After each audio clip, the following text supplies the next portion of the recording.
السلام علیکم ورحمۃ اللہ وبرکاتہ۔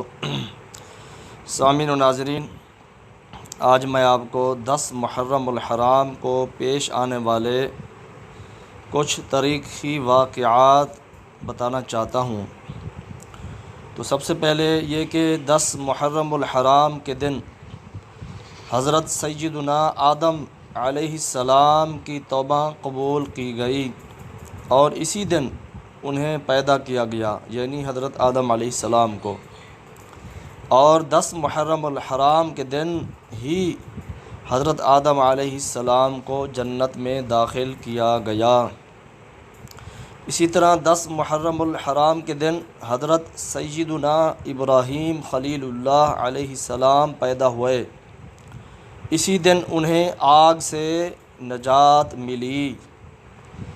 اور 10 محرم الحرام کے دن حضرت سیدنا موسیٰ علیہ السلام اور آپ کی امت کو نجات ملی اور فرعون اپنی قوم سمیت غرق ہوا۔ اسی طرح 10 محرم الحرام کے دن حضرت سیدنا عیسیٰ روح اللہ علیہ السلام پیدا کیے گئے۔ 10 محرم الحرام کے دن انہیں یعنی حضرت عیسیٰ علیہ السلام کو آسمانوں کی طرف اٹھایا گیا۔ اسی طرح 10 محرم الحرام کے دن حضرت سیدنا نوح علیہ السلام کی کشتی کو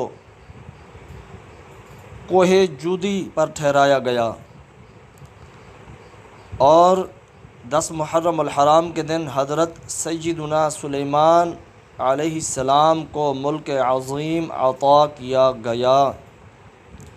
اسی طرح 10 محرم الحرام کے دن حضرت سیدنا یونس علیہ السلام کو مچھلی کے پیٹ سے نکالا گیا۔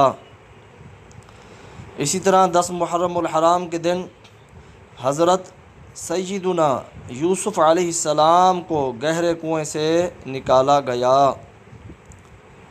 اور 10 محرم الحرام کے دن سیدنا امام حسین رضی اللہ تعالی عنہ کو کربلا میں انتہائی صفاکی کے ساتھ شہید کیا گیا۔